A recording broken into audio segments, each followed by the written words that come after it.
43장, 창세기 43장 1절에서 11절까지 말씀입니다. 저와 여러분이 한 절씩 나누어서 교독합니다.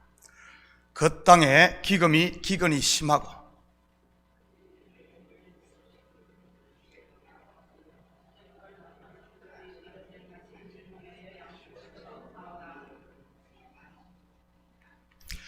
유다가 아버지에게 말하여 이르되 그 사람이 우리에게 엄히 경고하여 이르되 너희 아우가 너희와 함께 오지 아니하면 너희가 내 얼굴을 보지 못하리라 하였으니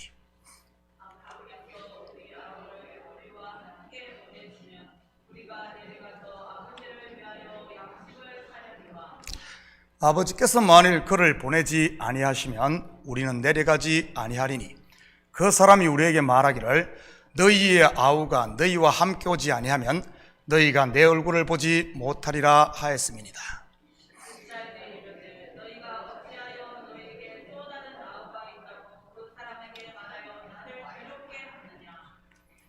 그들이 이르되 그 사람이 우리와 우리의 친족에 대하여 자세히 질문하여 이르기를 너희 아버지가 아직 살아계시느냐 너희에게 아우가 있느냐 하기로 그 묻는 말에 따라 그에게 대답한 것이니 그가 너희의 아우를 데리고 내려오라 할 줄을 우리가 어찌 알았으리까?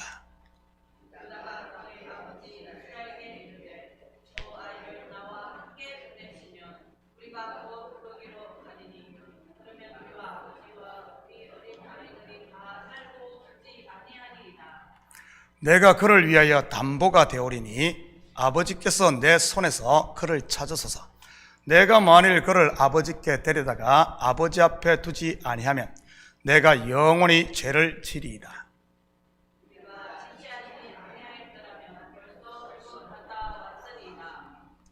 함께 읽겠습니다. 그들의 아버지 이스라엘이 그들에게 이르되 그러할진대 이렇게 하라. 너희는 이 땅의 아름다운 소산을 그릇에 담아 가지고 내려가서 그 사람에게 예물로 드릴지니 곧 유향 조금과 꿀 조금과 향품과 모략과 유향나무 열매와 감복숭아이니라. 아멘. 좋은 아침입니다. 우리는 어제 새벽에 베냐민을 데리고 가려던 르우벤의 제안에 대해 아버지 야곱이 단호하게 거절한 이유에 대해 살펴보았습니다.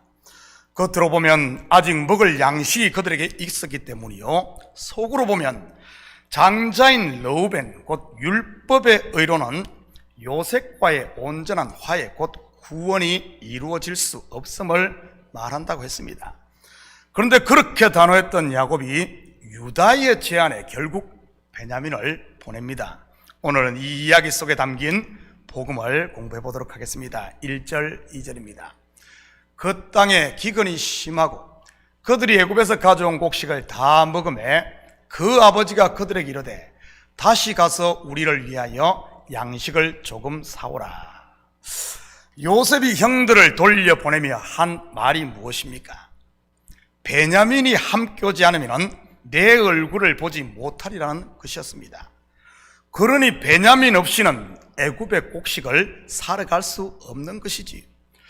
그런 과정에 기근은 더 심해지고 결국 첫 번째 사온 곡식이 바닥을 드러냅니다. 한마디로 이러지도 저러지도 못하는 진퇴양난이 된 것입니다. 일명 벼랑 끝이라고나 할까요? 그런데 재미있는 사실은 기적은 언제나 벼랑 끝에서 일어난다는 사실입니다. 10여 년 전 친구 목사님들과 벼랑 끝 기도라는 것을 했던 적이 있었습니다. 다들 미국에서 나이가 들어 신학을 하고 목사님이 되신 분들인데 하나님의 콜링에 순종해서 신학은 하고 목사 안수는 받았는데 막상 사역지가 없는 분들이 그 당시 대부분이었습니다. 설령 사역지가 있다고 하더라도 갓 개척을 한 교회든지 아니면은 사역지를 찾았다 할지라도 다들 어려운 그런 교회들이었지요. 일주일에 한 번씩 모여서 기도를 했는데 저녁 8시에 모여 새벽 1시, 늦을 때는 2시, 3시까지 기도를 하곤 했습니다. 물론 기도만 한 것은 아니고요, 기도 제목을 나누고 서로를 위해 중보하면서 말이지, 그때 기도가 얼마나 절박했던지 시간 가는 줄 모르고 참 기도들을 했습니다. 그런데 놀라운 사실은 벼랑 끝에 서 계시던 분들이 한 분 한 분 사역지가 열리는 것을 경험했습니다. 물론 지금은 다들 하나님께서 보내신 교회에서 열심히들 사역들 하고 계시고요. 지금도 가끔 모이면 그때 이야기를 하곤 합니다. 그때가 그립다고 말이지요. 사실 50, 60이 다 돼가는 나이에 참 신학을 졸업하고 사역지 없는 상태에서 얼마나 부담도 되고 누가 불러줄까 하는 이런 부담감을 가지고 있었는데, 그러다 보니까 더 절박했고 그 기도의 응답이 한 명 한 명 할 때마다 참 그 기쁨이 컸습니다.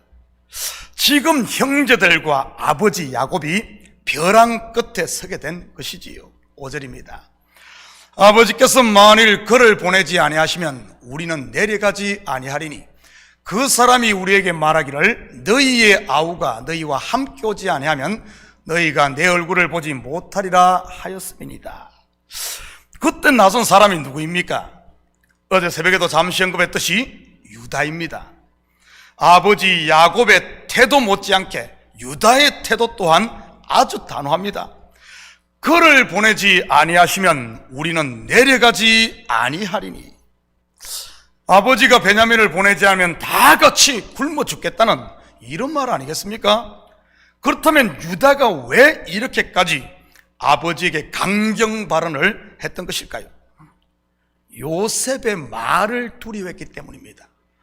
너희의 아우가 너희와 함께 오지 아니하면 너희가 내 얼굴을 보지 못하리라는 이 요셉의 말이지. 에이 설마 뭐 그냥 겁주려고 하는 말이지 정말 그러려고 하며 농담으로 이길 수도 있었지 않겠습니까? 롯의 사위들이 그렇게 여겼던 것이고요. 천사들의 말을 듣고 소돔을 떠나라는 롯의 말을 듣고도 말이지요. 그렇다면 여기서 오른손의 아들이란 뜻의 베냐민이 갖는 후속사적 의미는 무엇이겠습니까? 베냐민 없이는 양식을 얻을 수도 없고, 베냐민 외에는 다른 길이 없는, 베냐민 없이는 요셉의 얼굴도 볼 수도 없고, 베냐민 없이는 형제간의 화해도 이루어질 수 없는 유일한 아들, 누구죠? 독생자 예수 그리스도인 것입니다. 성경은 수없이 요셉의 이 말이 반복되고 있음을 알 수 있습니다. 한 군데 한번 볼까요? 사도행전 4장 12절입니다. 다른 이로서는 구원을 받을 수 없나니 천하 사람 중에 구원을 받을 만한 다른 이름을 우리에게 주신 일이 없음이라 하였더라.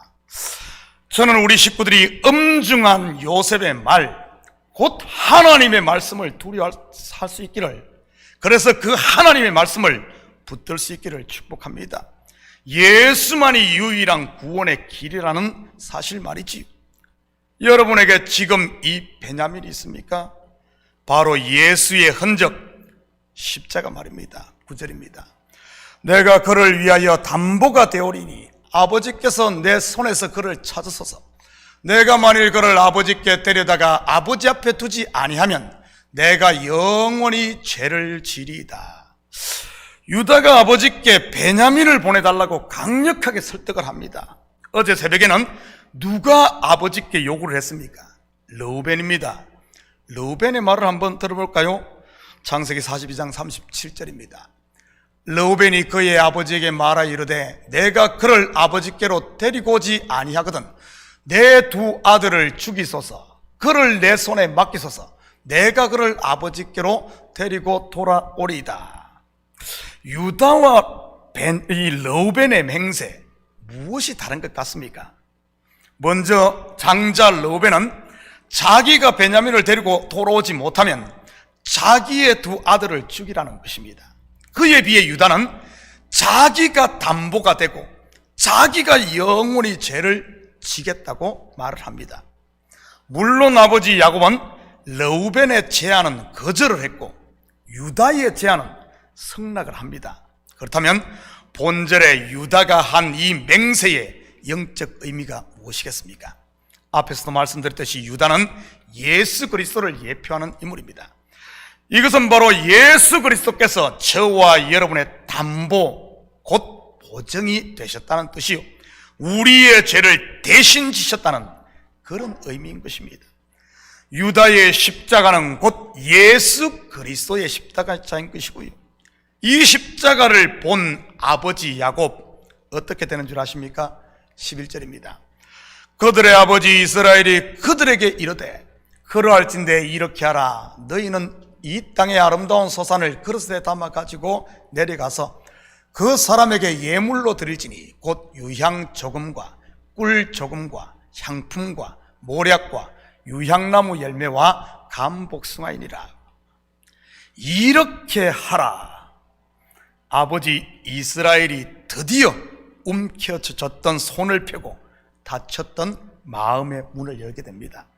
그런데 성경을 자세히 읽어보면 창세기 어제 공부했던 42장과 43장에 나오는 아버지 이 야곱, 이 아버지의 이름이 바뀌어 있는 것을 발견하게 됩니다. 베냐민을 보내는 것을 허락하지 않던 앞장에서는 아버지 야곱으로 기록이 나옵니다. 그런데 베냐민을 보내는 손을 펴는 내려놓는 본장에서는 야곱이 아닌 아버지 이스라엘로 기록을 하고 있습니다. 야곱과 이스라엘의 차이점이 무엇입니까?